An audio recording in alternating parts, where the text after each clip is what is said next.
আমি বেনজির ভুট্টোকে অনেক পছন্দ করি। শি ডাইড, বাট বেনজির ভুট্টো যে ফিগার বা ইন্দিরা গান্ধীর যে একটা গডলি ফিগার ছিল, সেই গডলি ফিগারটা কিন্তু অনেক মেয়েদেরকে আসলে অ্যাট্রাক্ট করেছিল। বা ইসরায়েলে মানে গোল্ডা মায়ার ছিল, তারপর হচ্ছে অনেক বড় বড় বড় লিডাররা ছিল, ফিমেল লিডাররা ছিল ওয়ার্ল্ড ওয়াইড, যারা সেই 50, 60, 70 এর সময় যখন আমরা কল্পনাও করতে পারতাম না এই বঙ্গদেশে কোনো মহিলা সংসদকে রিপ্রেজেন্ট করবে, ওই সময় কিন্তু তারা সারা পৃথিবী দাপিয়ে বেরিয়েছে। দখলদারিত্ব, পেশি শক্তির সাথে কিন্তু অনেক প্রতিযোগিতা করতে হয়। তো দলকেও কিন্তু সহযোগী হতে হবে, কারণ যখনই নারীরা দায়িত্বশীল পদে গেছে, এটা সব জায়গায় গবেষণা আছে, বিভিন্ন দেশে এটা স্টাডি আছে যে স্বচ্ছতা বেড়েছে এবং দুর্নীতি কমেছে। আমি সবার আলাপ আলোচনা শুনে যতটুকু পর্যন্ত বুঝলাম, প্রথমত নির্বাচন নিয়ে আমরা যেহেতু এই শেখ হাসিনা আমলেই মানে শিশু থেকে কিশোর হয়েছে, কিশোর থেকে এখন যুবতী মানে তরুণ হয়ে গেছি, সো নির্বাচন জিনিস আসলে কেমন হয় ওইটার কোনো প্রপার উদাহরণ বা প্রপার দৃশ্য কিন্তু আমরা আসলে দেখি নাই, কারণ আমরা খুবই শিশু ছিলাম 2008 সালের নির্বাচনের সময়। তো এখন এসে যদি আমাদের সামনে নির্বাচনে এমন পারসেপশন ক্রিয়েট করার চেষ্টা করা হয় যে ওই চিটাগাং একটা খেলা আছে, মানে ওটার নাম হচ্ছে জব্বারের বলি খেলা, এখন চিটাগাং আমি যদি হচ্ছে মানে কুস্তি খেলবেন আমি, তাইলে অবশ্যই আমি ফিমেল হিসেবে এখানে পারবো না, কিন্তু আমাকে যদি এখানে মেধা, মনন এবং হচ্ছে যে আমার ক্যালিবার দিয়ে এখানে মাঠ পর্যায়ে প্রচারণা করে এখানে মানুষকে কনভিন্স করার কথা বলা হয়, তাহলে ওইটা হয়তো আমার পক্ষে সম্ভব নেই হিসেবে। তো ইট ডিপেন্ডস যে আপনি আসলে নির্বাচনকে কিভাবে করে রিপ্রেজেন্ট করতে চান। এটাকে আপনি মানে যারা যোগ্য তাদের একটা ফিজিক্যাল রিপ্রেজেন্টেশন ইন দা মানে আমাদের ইয়েতে সংসদে এই হিসেবে দেখছেন, নাকি এটা হচ্ছে কুস্তির মানে কাবাডি খেলার পরে হচ্ছে যে জিতে চলে আসে বাহুবলীর মতো সে হচ্ছে গিয়ে সংসদে রিপ্রেজেন্ট করবে এভাবে দেখছেন?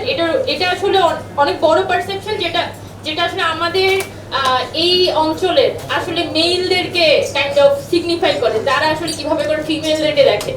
So it kind of hearts me যে আমাদের পলিটিক্যাল পার্টিগুলার পারসেপশন এখনো পর্যন্ত মেয়েদেরকে খুবই দুর্বল, অবলা এবং এই পারসেপশনের বাইরে মেয়েদেরকে আসলে দেখতে পারে না। সো এই জুলাই আগস্টের যে অভ্যুত্থান, এখানে যদি মেয়েদের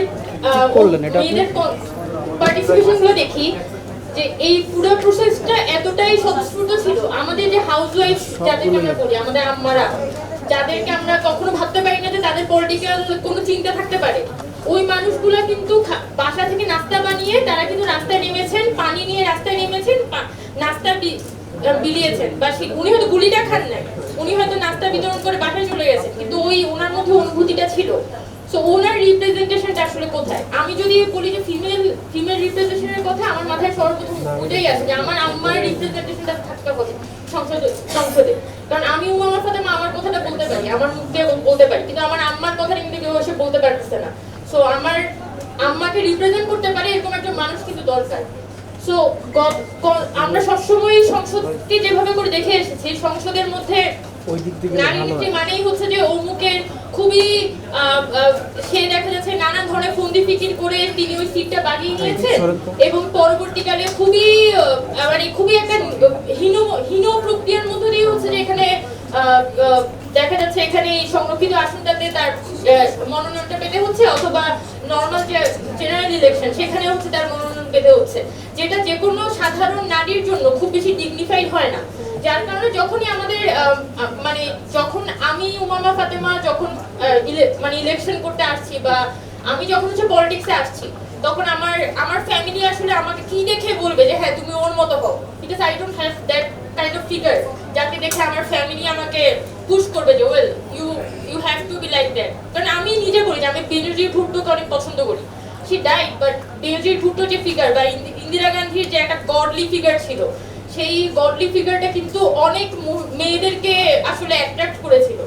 বা ইসরায়েলে মানে গোল্ডা মায়ার ছিল, তারপর হচ্ছে অনেক বড় বড় লিডাররা ছিল, ফিমেল লিডাররা ছিল ওয়ার্ল্ড ওয়াইড, যারা সেই 50, 60, 70 এর সময় যখন আমরা কল্পনাও করতে পারতাম না এই বঙ্গদেশে কোনো মহিলা সংসদকে রিপ্রেজেন্ট করবে, ওই সময় কিন্তু তারা সারা পৃথিবী দাপিয়ে বেরিয়েছে।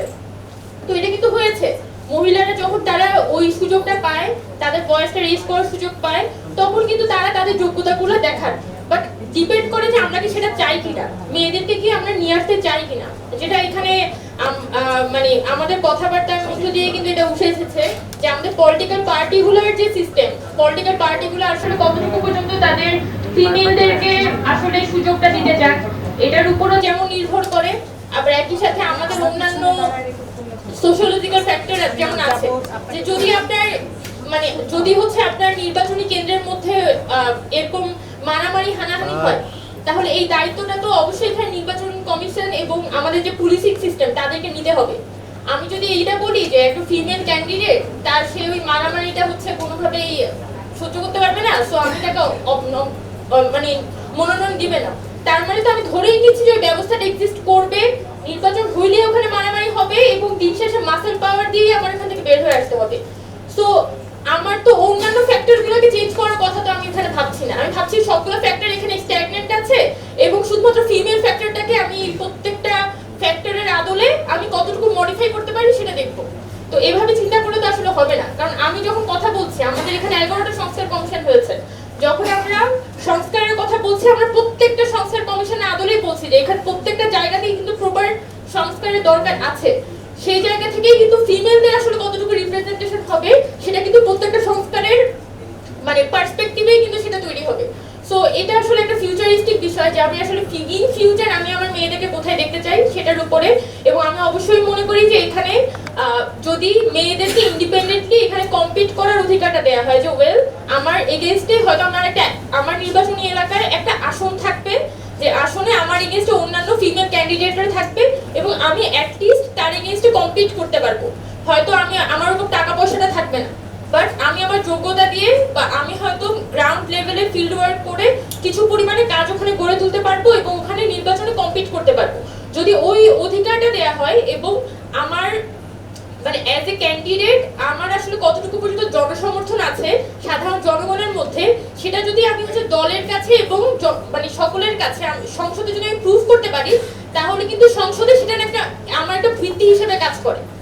আর যদি এখানে জাস্ট সংরক্ষিত আসনে যেটা এতদিন পর্যন্ত হয়ে এসেছে রিজার্ভেশনের মাধ্যমে জাস্ট একজনকে পিক এন্ড চুজ করে হচ্ছে তাকে সংসদে পাঠিয়ে দেওয়া হয়, তখন দেখা যায় ওই মানুষগুলোর মধ্যে ওই কালেকটিভ কনসিস্টেন্সও কাজ করে না যে আমি ওখানে ফিমেলদেরকে রিপ্রেজেন্ট করতে যাচ্ছি।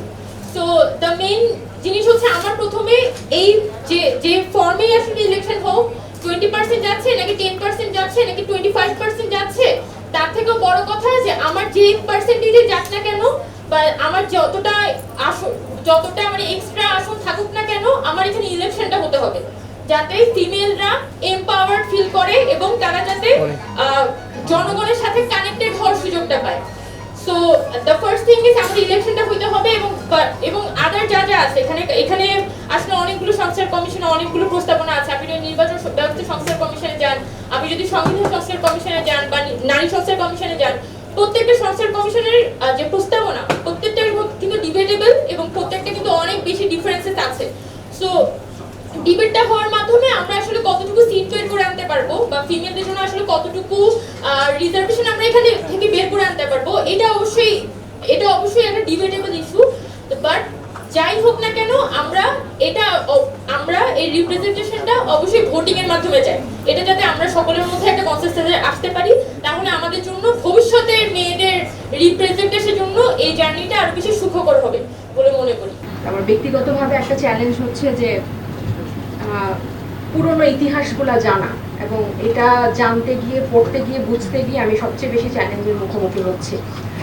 তো এই জাতীয় সংসদে নারী আসনের ব্যাপারটা নিয়ে আমি যখনই পড়েছি বা গবেষণা করেছি বা নিজে বোঝার চেষ্টা করেছি, আমি এই সংরক্ষিত নারী আসন ব্যাপারটা এই গত 53 বছর ধরে এখনো আয়না করে।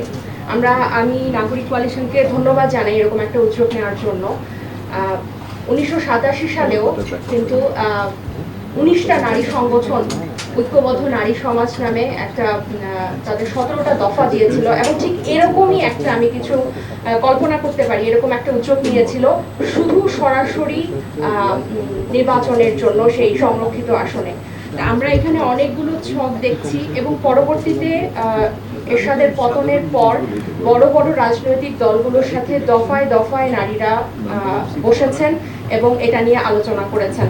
কিন্তু সেই আলোচনা বা আওয়াজের ধারাবাহিকতায় আজকে আমরা 2025-এ চলে এসেছি ওই একই জায়গায়, খুব দুর্ভাগ্যজনকভাবে। এখানে যে পদ্ধতিগুলো আছে এই পদ্ধতিগুলো আলোচনার মাধ্যমে আমরা একটা টেবিলে আসব, কিন্তু তার আগে আমার মনে হয় সরাসরি ভোট হবে বা প্রত্যক্ষ ভোট হবে, এটাতেই কিন্তু আমরা এখনো একমত না। সো এটাতেই হচ্ছে আমার মনে হয় যে আমাদের প্রত্যেকটা মানুষের আগে, প্রত্যেকটা রাজনৈতিক দল, প্রত্যেকটা পক্ষ, প্রত্যেকটা নাগরিকের আগে আমাদের এক পেজে আসতে হবে। এরপর আমরা পদ্ধতিটা যাব, যে কোন পদ্ধতিটা সুইটেবল হয়, কোনটা এই সামনের নির্বাচনেই হবে, কখন এটা 2-3টা নির্বাচন পরে হবে। কারণ এই রুমে যারা আছেন তারা মনে হয় সবচেয়ে বেশি ভালো জানেন যে নারীদের সংসদে কিভাবে রাখা হয়েছে বিগত দশকগুলোতে। সেটা বলার এই রুমের মধ্যেই যারা আছেন তারা সবচেয়ে বেশি ভালো বোঝেন। আমাদের এই রুম থেকে যখন বের হব তখন আমাদের মানুষকে বোঝাতে হয়। সো এটা যখন এতদিন ধরে চলছে, এই দফা যাতে এটা আর মিস না হয়, আমার হচ্ছে এইটার সবার প্রতি অনুরোধ থাকবে যে আমরা পরোক্ষ ভোট তো কোনো ভোট না, এটা আমরা সবাই জানি। আমাদের এখানে কোনো নির্বাচনী এলাকা নাই, আমাদের কোনো জনগণ নাই, প্রতিনিধিত্ব করার কারোর কাছে জবাবদিহিতা নাই এবং কিছুই নাই। আমরা জাস্ট নারীরা জাস্ট ওখানে যায় এবং সংখ্যাগরিষ্ঠতা তাকে আরো ভারী করে এবং কোনো যোগ্যতা ছাড়াই যায় না, একদমই অলংকারিক। সো এই আয়নাঘর থেকে আগে এই নারী আসনটাকে বের করতে হবে এবং আমি সবার প্রতি অনুরোধ জানাবো যে আমরা আগে প্রত্যক্ষ ভোটে এবং স্যার যেটা বললেন, দেবপ্রিয় স্যার যেটা বললেন যে পাশাপাশি দলীয় মনোনয়ন, এবং আপনারা জানেন যে পেশি শক্তির সাথে স্থানীয় পর্যায়ে অনেক দখলদারিত্ব, পেশি শক্তির সাথে কিন্তু অনেক প্রতিযোগিতা করতে হয়। তো দলকেও কিন্তু সহযোগী হতে হবে আর্থিক বরাদ্দ দেওয়ার ক্ষেত্রে এবং স্থানীয়ভাবে নারী প্রতিনিধিত্বদেরকে হেল্প করার জন্য। কারণ যখনই নারীরা দায়িত্বশীল পদে গেছে, এটা সব জায়গায় গবেষণা আছে, বিভিন্ন দেশে এটা স্টাডি আছে যে স্বচ্ছতা বেড়েছে এবং দুর্নীতি কমেছে। সো এটা দেশের প্রয়োজনেই এবং গণতান্ত্রিক উত্তরণের জন্যই আমার মনে হয় যে প্রত্যেকটা রাজনৈতিক দলের নারী প্রতিনিধিত্বের গুরুত্বটা বোঝা উচিত এবং সেটা দলীয় মনোনয়নও বাড়া উচিত। পাশাপাশি এই সংরক্ষিত নারী আসন সেটা যতটাই হোক সেটাতে সরাসরি ভোটে আমরা যাতে একমত এই দফা হতে পারি। ধন্যবাদ।